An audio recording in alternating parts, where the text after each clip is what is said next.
TIFU by drinking a 35-year-old can of Coke. This story actually took place around this time last year, but because its embarrassing nature, my co-workers haven't stopped reminding me about it. Our office does a small Secret Santa gift exchange every year, that we typically arrange in November, and give out gifts in December. You write your name on a slip of paper, along with some gift ideas, and whoever gets your name generally gets you some kind of gift, without you knowing who got it for you. The budget for these gifts is $20, so it's not like anyone is getting something super fancy. Now, generally speaking, I'm pretty indecisive. Ask me what I want for Christmas, I'll probably say I don't know. Ask me what I want within a $20 budget, I definitely have no idea. I remember writing on the slip IDK, something cool?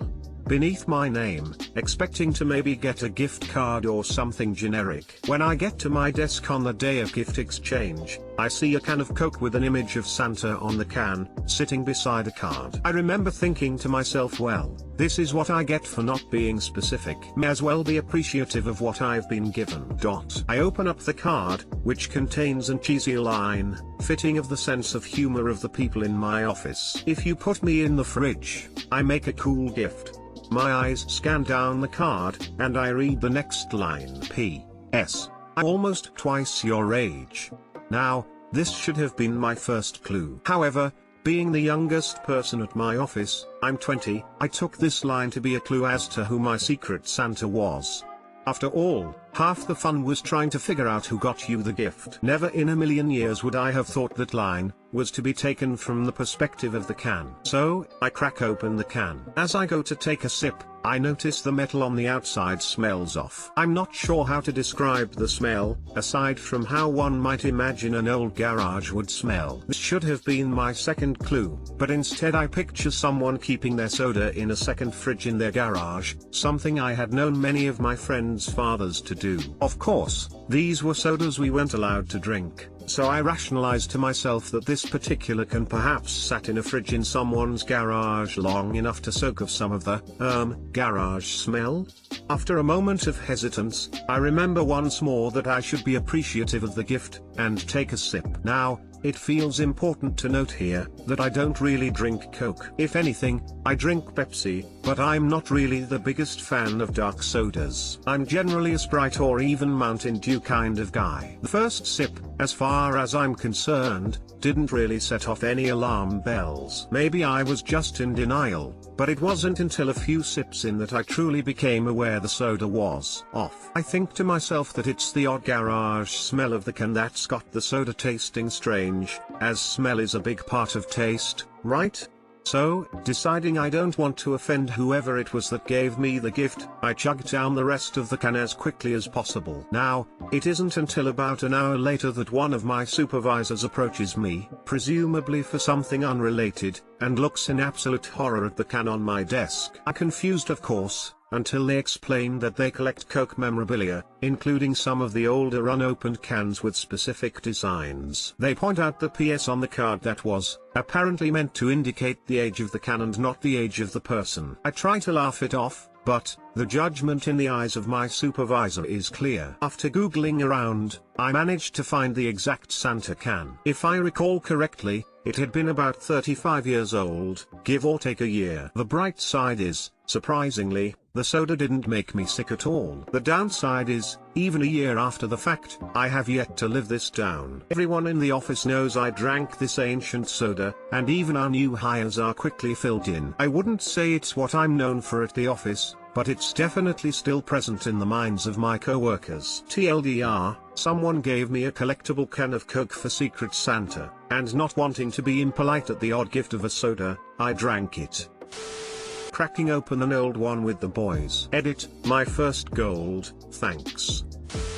Hey, good news. You're the ancient Coke drinking guy, so you will never be fired. You will kept as a symbol to keep morale up. Edit, thanks, anonymous redditor. Now I'm the got silver once guy, time to make some business cards. Just say it was perfectly aged. Still have its original cocaine taste. Yikes. Reminds me of my mom who deleted a $50 email gift card from her boss one year because she thought it was spam. He didn't ask her about until after the holidays, and by then the email trash had wiped itself. Wouldn't the boss be able to send it again if he combed through his sent folder? Does anyone know the value of this can? So I did actually look it up. What I found online was that unopened, the can was selling for between $50 to $70 on eBay. Opened $5.10. RIP. TIFU by taking amphetamines and subsequently masturbating my limp banana for 6 hours. NSFW. Brief summary: I was recently prescribed an amphetamine medication. I took some and expected the typical described results. What I did not expect was to experience a sharply increased zucchini drive coupled with an unfortunate effect of impotence. However, this would not deter me from my goal of achieving sweet release. I was on a mission to give my brain what it wanted, apparently at any cost, and my rock-steady mental fortitude was nothing short of a fully loaded freight train without brakes. 10 minutes of sweet loving turned into half an hour in the blink of an eye. Confused, yet dedicated, I proceeded onward. The next glance at the clock revealed that 3 hours had gone by. How could this be happening?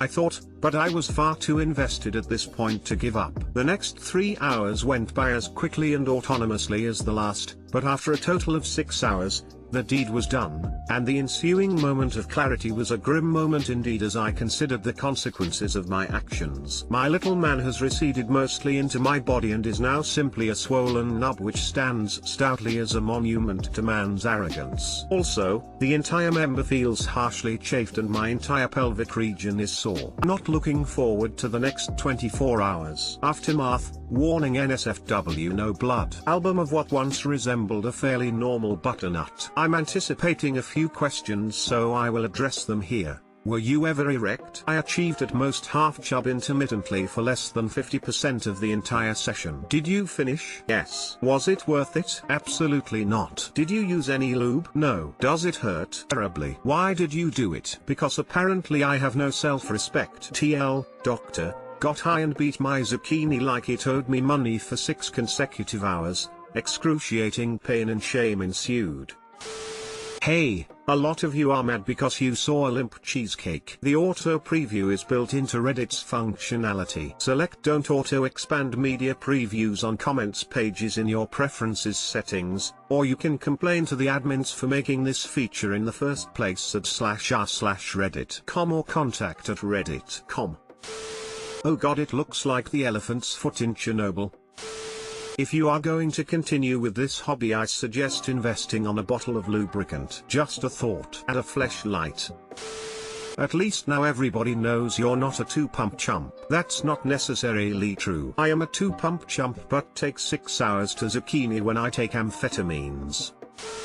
TIFU by ruining my teacher's life. So like every other post, this didn't happen today and this story will be kept as vague as possible while still telling the story because I don't want people to find out who I am, lol. In order to understand why this all happened, I have to explain that I was in high school and was dating a girl we will call Samantha. Well, when I started dating Samantha, I was friends with her sister Jocelyn beforehand, and it turns out that Jocelyn had a thing for me that I was oblivious to. Anyways, I thought she had gotten over it as me and Samantha had been dating for over 2 years already and there never seemed to be any sort of bad blood between the three of us. This is where the butternut up happened. One day in school, my girlfriend and I decided to skip class and were walking in the halls when we saw that a teacher had left their room open. Without going too much into detail, this teacher had the biggest room due to the type of class they taught. So we decided to go in there to skip class, and being coconut teenagers, we started doing more than just talking and hanging out. After that, Samantha decides to tell Jocelyn what we did because it was super crazy and full of adrenaline. This is how I found out that Jocelyn was still holding resentment after all this time. She told her parents about what Samantha and I did in the classroom, and her parents called the school, which led to an investigation on the teacher to see if he was leaving his door unlocked on purpose to allow the students to go in there and do as they please. The whole investigation put a strain on an already weak marriage the teacher was in, which led to a divorce, and the teacher was found at fault for not locking his door and condoning this behavior, so he was forced to resign, and basically the teacher won't be allowed to teach again in our district. The teacher is now working at a local grocery store baking cookies, and basically I will always remember this zucchini as I feel awful and don't know what to do or fix it. TL, doctor,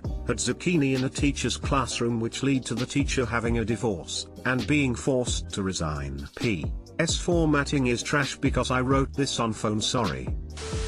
I feel really bad for the teacher. Good thing nobody used the room to plan World War III, imagine the teacher's punishment. Maybe if you'd coconut Jocelyn in that room, too, this wouldn't have happened. Should have coconut the teacher too, just to be sure. My first gold comment is about cheesecake teachers. Thanks, kind stranger. One word. Jocelyn. Seriously. Op didn't banana the teacher's life, Jocelyn and her parents did. No reason to go calling up the school making wild accusations that the teacher did it on purpose. I read the TLDR first, and I thought the student had zucchini with a teacher, which caused a divorce and their subsequent firing.